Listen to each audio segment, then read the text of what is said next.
there's nothing else you take away from today, take away this question: how big is your God? Has your God grown since you were a child? Has your God changed since your first communion? Is your God different from last year? Has your God, deepened, your experience, your relationship with God deepened since the last time you heard me or the last time you came here? How big is your God? Well, I'm Bert Gezi, the author of Voices of the Saints. Let me tell you about Thomas Merton. One day he and his friend Robert Lax, a Jewish poet, were walking down in Manhattan, and Lax turned to Merton and said, "Merton, what are you going to be?" And Merton said, "I guess I'll be a philosopher." And Lax said, "Oh, no, you should want to be a saint." And Merton said, "How could I ever be a saint?" And Lax said, "Well, that's what God made you for. God made you to be a saint. All you have to do is to decide to be a saint, and God will make you one." And that's really why I wrote the book Voices of the Saints. I wanted to persuade Catholics, who often think they couldn't be a saint, that they could be. We tend to think that saints are dropped out of heaven or came from another planet. We put them on pedestals because we think they're made of some special human material, unlike us. But really, saints are human beings just like us. My name is Joe Peperacki, and I'm an 8th grade catechist in a parish just outside of Chicago. It's really a privilege to be a catechist, and I really enjoy it. At the same time, you need to know that not just anyone can be a catechist. Even though there are over 500,000 catechists in the United States, keep in mind that with 70 million Catholics, that means that less than 1% of Catholics are catechists. So if you've been invited to become a catechist, you must be a very special person. I've written a couple of books that will be of great assistance to you. The first is The Catechist Toolbox: How to Thrive as a Religious Education Teacher. Skills, tips, and practical advice you can use today. Nearly 50,000 catechists have used this book to learn how to become more effective in this ministry. The second is A Well-Built Faith: A Catholic's Guide to Knowing and Sharing What We Believe. This book will help you to know what you believe as a Catholic and to feel more confident in sharing those beliefs with others. And I think that's what we're missing, the permission to be here. And that's because we don't understand the wisdom of the two spaces. We have two. One is we get stuff done and we're active and we're productive and we achieve and we work, and that's good. But the other space is really more important. It's about the heart. It's where we slow down and pause. And it's a space for prayer and reflection and renewal and poetry and friendship. And if we're really, really lucky, unrepentant napping. And the bottom line is, if we pay attention to that space, our souls really do catch up with our bodies. And when that happens, we can just be present, and being important isn't that big a deal anymore. To the dinner table, they bring their emotional, their physical, their social, and their spiritual needs.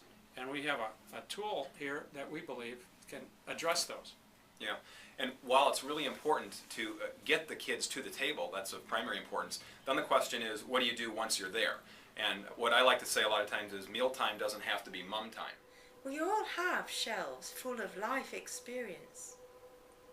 Those memories are like bags of flour that have the potential to become something much more than they are. They can turn into bread if we just trust the process of transformation and cooperate with it. Everyone's flour is destined to become something different, something unique. Perhaps my own flour bags, at least so far, have mainly turned into books. But like any good bakery, the number and variety of God's loaves is infinite. I'll tell you one thing I did learn about is that if there was a Jesus, and it sounds like there was somebody like a Jesus, I think that he was a pretty cool guy. My name is James Martin. I'm a Jesuit priest, and I've written a book called A Jesuit Off-Broadway. It's the story of the 6 months I spent with an off-Broadway theater troupe who were putting on a new play about Jesus and Judas. An acting life is inherently spiritual because you have to be compassionate to your character, no matter who the character is.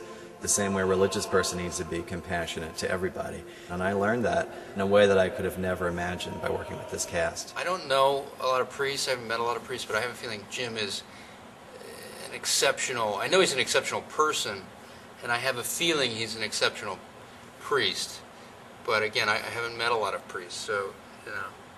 I paid him to say that. Isn't he good at reading those lines? Thank you for reading those lines. I sit down and write a book and I write it.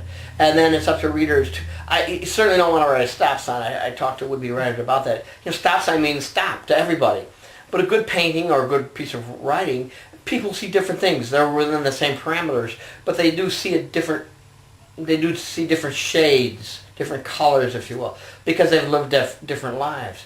And so when I wrote on The Unoriginal Sinner and The Ice Cream God, it does have a darker side to it than the other two books, but it's written by a guy who's in college, and that's at an age. I tried to write from the age perspective that I was. You know, Last Catholic in America was written from the perspective of a kid going through life, and Patent Leather Shoes were written hopefully from the perspective of a teenager with that essence. Well, I wrote this book, Days of Deepening Friendship, for the woman who wants authentic life with God, because I felt that too often as women we discount so much of what goes into our real life and our real spiritual life. We don't understand that our intuition, our wisdom, our passion, our imagination, all of those are very important facets of our faith, and that they're honored. They're honored in the stories of Scripture. They're honored in the lives of women who interacted with Jesus. And God expects us to interact with God through our natural life with God. Begin to talk to God the way we'd talk to a friend. Now, a lot of people find that easier with Jesus because he's a human being like us. And of course, that's what Jesus told us. Right? He told us, I've not called you servants any longer, I've called you friends. A clear theme of the book is that every person, in a way, has a leadership opportunity and responsibility. Doesn't matter what their job is, how important they are, whether a freshman or a senior, class president, or just one of the other students. And so, you know, a key idea that I hope people would take away from the book would be to think about what does it mean to lead? And to think about, okay, look, I'm here as a freshman, I probably don't consider myself a leader, but I ought to consider myself a leader, and maybe to think about some of the possibilities of how I can lead. Well, I think, yeah, you, me, and then you go back to you and say, and together we've written, or we teamed up. That's what's throwing me. Yeah. For the dunk yeah. or something. Yeah. Okay. And we teamed up. And we teamed up to write, based on the... Or is that too corny? Finishing each other's sentences. It's like an old married couple. No, that's not the image we're going for, Brett. All right, so I'll let you do that. All right, we got good energy now. This is great. Okay.